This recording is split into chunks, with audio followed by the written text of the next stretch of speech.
Anyway, if you can work sitting in your nice apartment or villa, looking the mountains on one side, the sea on the other side, why don't you take the chance and enjoy Sicily instead of staying in a big city with a lot of chaotic and a lot of traffic?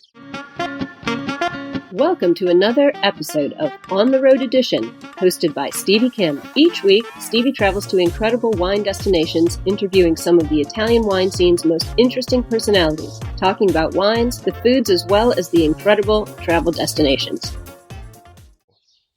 Hello, everybody. My name's Stevie Kim, and welcome to the Italian Wine Podcast, On the Road Edition. And this week, we are traveling through Sicily to get to know better the territory and, of course, meeting with wine people and other people in general. We are naturally going through all the wines, also, and the cuisine.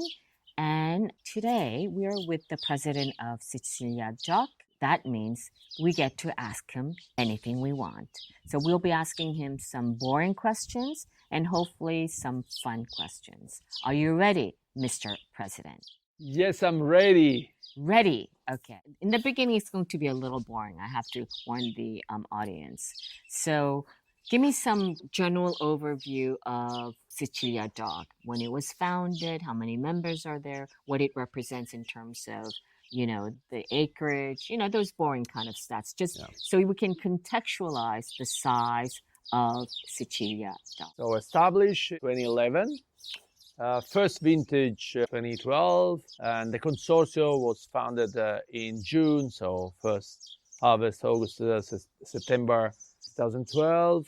And then, of course, very important for us in Italy is when the Consorzio became to be erga, omnes. What does that mean? For foreigners, it's very difficult to understand because we don't have anything similar. Erga, omnes. What does that mean? It means that the Consortium got the power to work on all the wines that shows DOC Sicilia on the label. And so the rules are not only for the one that are associated to the Consortium, but to any producer of the appellation. So how many producers are there which are part? And all the producers of Sicily part of this consortium? Or only in part? A lot. We got more than 7,000 growers, 530 wineries. So this is really a lot. No, it's just to give you an idea. We are just, in terms of Sicilia DOC, just 30% smaller than New Zealand. Oh, wow. That's significant. Is it bigger than Veneto? No. Well, Sicilia altogether is same size of Veneto in terms of vineyards, of course. Sicilia DOC is around 30%. Okay, so what are the latest trends of Sicilian wines at the moment? There's a big trend on white wine right now, and Grillo is performing fantastically well. We are focusing more on sparkling wine. We are doing a lot of research on Grillo and Catarato sparkling, trying to select the best biotype clones for the sparkling wines. So we will have more sure about that. So are Grillo and Catarato, they're the best, would you say, native grapes for sparkling wine? Right now, for sure, yes. Grillo and Lucido, Catarato. Right. We try to remember always. Yes, but two for names, me, it's like one... Catarato. That's enough for me, but I know it's Lucido. What about red grape varieties? Can they become sparklers? Some producers, they are starting to produce some very good sparkling wine with Nero d'Avola.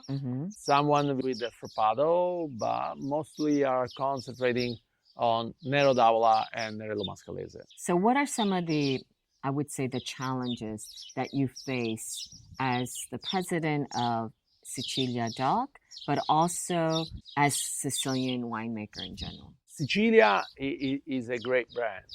A lot of people all over the world knows the word Sicilia is familiar to Sicilia. So what we are trying to do every day is to get more relation between the wine from Sicily and Sicilia itself. As the president of Sicilia DOC, what are the greatest challenges that you face today? So we got a lot of consumers that they know Sicilia. They know that it's a fantastic place. We got fantastic food. But most of the time, they don't know that we got a fantastic wine as well. So we want to use the awareness of the brand Sicilia to promote our wine and to let all consumers of wine in the States drink our fantastic wines. So, I guess Sicilian food became very common, if you will, very popular in America above all because of the Italian immigrants. And a lot of them came from also Sicily, and they brought us this adaptation of Sicilian cuisine. A lot of them very simple. Street food, for example, became very popular. But actually, there is some very refined dining as well as very elegant. I wouldn't say upper scale, but, it's not just only about street food. Is that correct? So Sicily is a melting pot of different culture. But of course, street food that is so popular all around the world. But we got as well fantastic food that comes from the Arab influence, couscous, fish couscous that's typical from Sicily. And then we got fantastic dessert, cannolo, cassata, with the ricotta. We got pasta con le sarde, pasta with the sardine. We got a lot of fish, fantastic red tuna fish. We got red snapper, branzino, sea bass, whatever you want from Mediterranean Sea, and of course, all the best ingredients for Mediterranean food. We have some serious competition with the birds. Can you eat the birds? In Sicily, we are eating almost everything. Okay.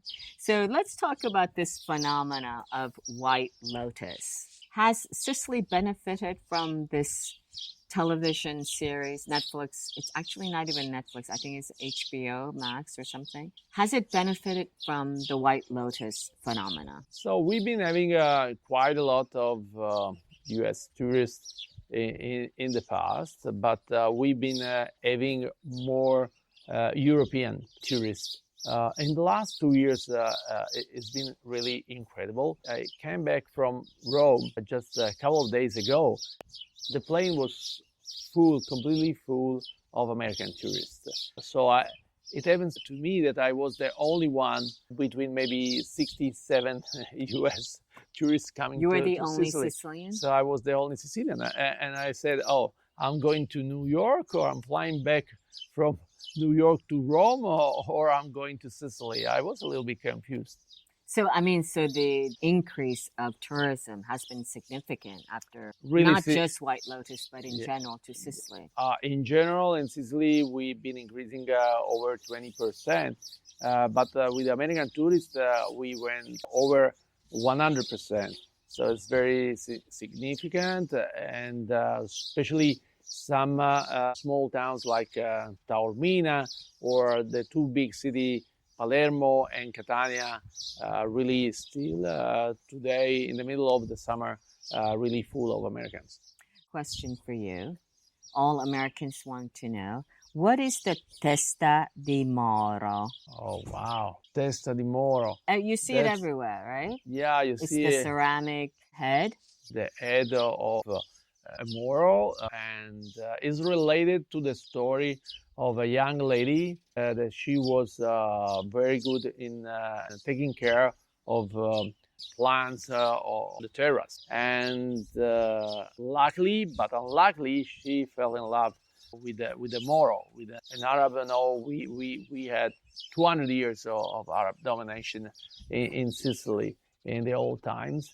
And she thought that this guy could be a man, but unfortunately, he already got a wife and a family. Just because she wanted to have 100% of this fantastic man, she fell in love. She decided to cut the head of the man and to put it on a terrace and to put some basil on it. We have in Sicily, in our houses, in our terrace, the testa di moro. Yeah, everyone has it. Yeah, it's fantastic. Yeah, great. A head, beheaded Arab, right? Yeah, this is a It's not really that it's nice. not really that nice, but no, the ceramic is fantastic. That's what is more important for us. So give me reasons why everyone should come to Sicily, besides the wine. Besides the wine, anyway, is a continent for the wine, but it's a continent as well for the experience that you can have. We got nice beaches, nice cliff, and then if you go inland, we got fantastic hills and mountains, volcan city, where you can really feel all the different culture, all the different people that has been in Sicily. You know, small little island, even if it's the biggest in Mediterranean Sea, but small little island in the middle of Mediterranean Sea, with a lot of influence from all over Mediterranean Sea. Okay, so before we go, I would like for you to, it's not in here, before we go, I would like you to give us a general guideline as to how to pair Sicilian cuisine, Sicilian dishes, with Sicilian wine. Oh, wow. And then also, let's say, intercontinental foods as well, various ethnics, you know, like ethnicity. Mexican, Korean, you know, Asian, of course, comes to me, but just whatever. Like, what are the general guidelines? How do you choose the wine? Maybe that's just an easier question. How do you choose a Sicilian wine to match your food as a general guideline? So, well, as a matter of fact, we got more than 70 native grape varieties. Of course, there are 10 that you can easily find in the market. The rest probably will come in the future. And we got as well lots of what we call international grapes variety. Thanks to that, it's easy for us to find the right match. If you are sitting in Tokyo, best sushi restaurant, you got a fantastic bluefin tuna. It's easy, to think about a nice frappato, or going to a zibibo, very aromatic, fresh, crispy. Oh, zibibo. Yeah.